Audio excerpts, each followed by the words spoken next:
Halo, assalamualaikum warahmatullahi wabarakatuh. Selamat datang kembali di Haryana Official. Kawan-kawan semuanya, gimana kabarnya nih hari? Semoga kawan-kawan semuanya sehat selalu di perantauan Amin. Semoga kawan-kawan semuanya dipermudah segala urusannya dan semoga terhindar dari mara bahaya. Amin ya robbal alamin. Oke kawan-kawan, iki cerita yang pertama nggih. Jadi cerita ini mengenai Mbak Indonesia yang kerja di negara Hong Kong. Jadi ceritanya Mbak Indonesia ini dicari oleh polisi Hong Kong karena laporan dari Mbak waktu itu. Gimana sih kok bisa dicari polisi karena laporan Mbak? Jadi ceritanya gini kawan. Si Mbak A ini, panggil aja ya, Mbak A ini kerja dan di rumah itu hanya ada 2 orang. Mbak yang umur 85 tahun, perempuan ya, Mbah perempuan yang umur 85 tahun dan Mbak Indonesia.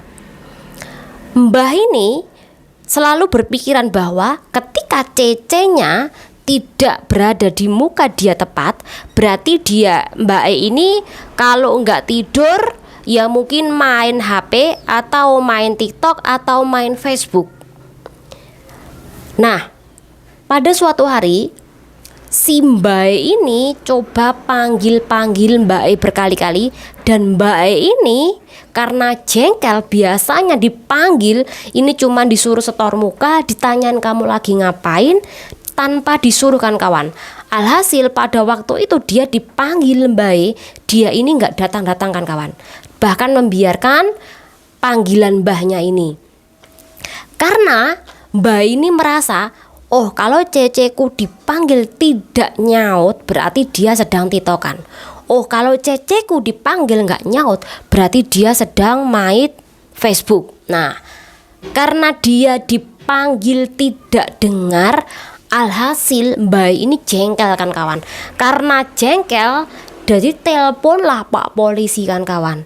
Nah ketika Pak Polisi datang, Pak Polisi itu tanya sama Mbak, kenapa kamu nyuruh aku datang?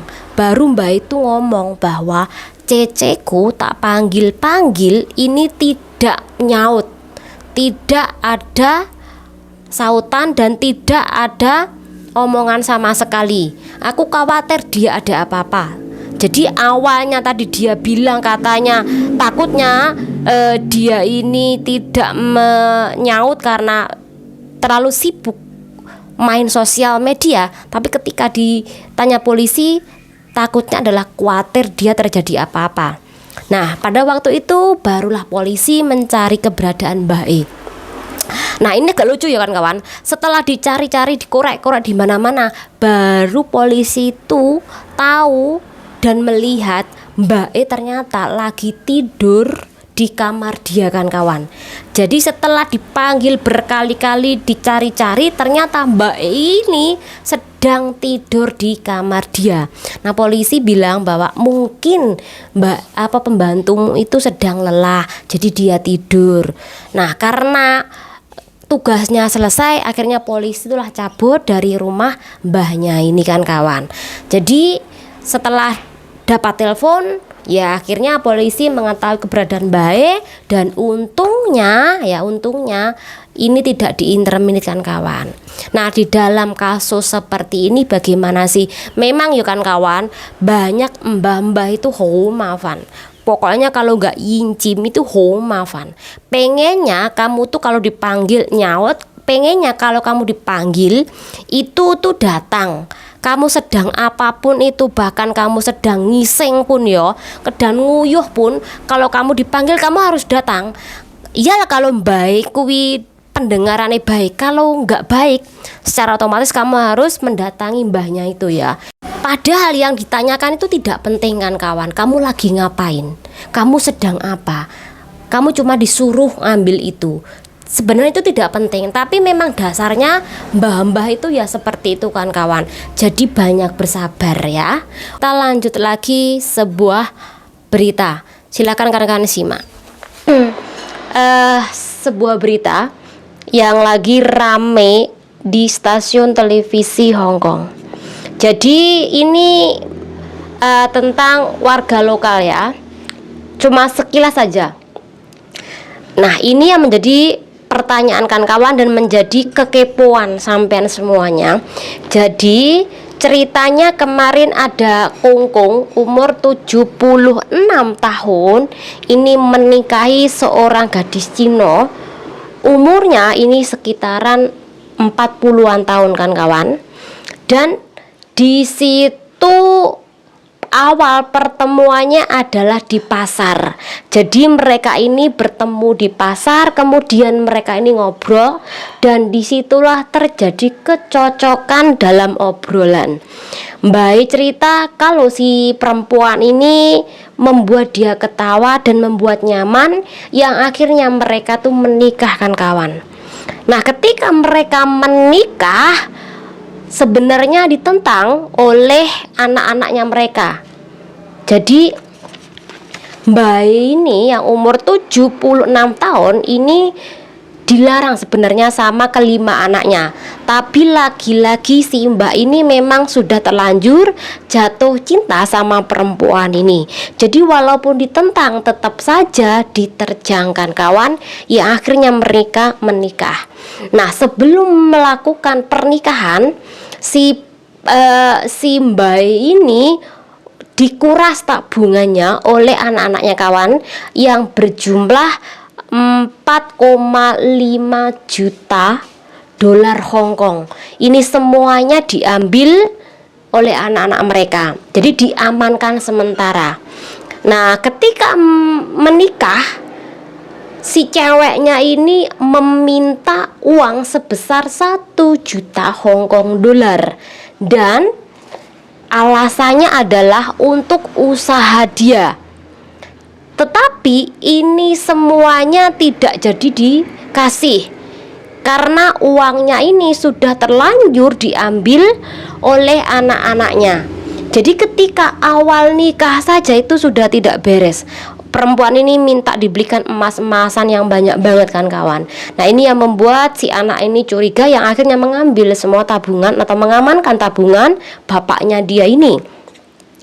Dan kemudian karena terjadinya cekcok masalah uang, si perempuan ini akhirnya meminta bantuan kepada sebuah stasiun itu untuk dilakukan wawancara. Nah, di wawancara itu malah si perempuan ini ditelanjangi, yang dimana ini si pihak pewawancara ini menanyakan apakah kamu sudah menikah selama 3 kali, dan si perempuan ini tidak mengaku bahwa dia pernah melakukan pernikahan selama 3 kali. Bahkan Mbak ini juga bilang, dia tadi ngomong sama aku bahwa dia tidak pernah menikah dengan siapapun, dan dia juga bilang aku ini yang pertama menikahi dia. Jadi intinya memang dasare Mbak kuwi mata keranjang, dan yang perempuan ini juga mata duitan kan kawan. Nah, jadi intinya seperti itu ya kasusnya ya, lagi rame kemarin. Biarkan kalian tuh nggak penasaran. Jadi ada informasi tambahan dari Departemen Imigrasi. Ya mungkin kan kalian sudah paham bahwa Departemen Imigrasi Hong Kong yang dulunya di Wan Chai sekarang pindah di Sun Quan O ya.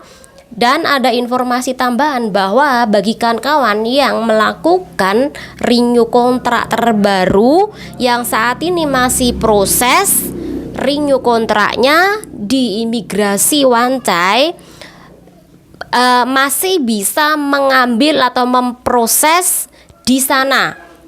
Karena paling lambat untuk prosesnya nanti yaitu sekitaran tanggal 11 Juni 2024. Jika sampai itu prosesnya nanti selesainya tanggal 11 Juni 2024, ini masih bisa diambil sana.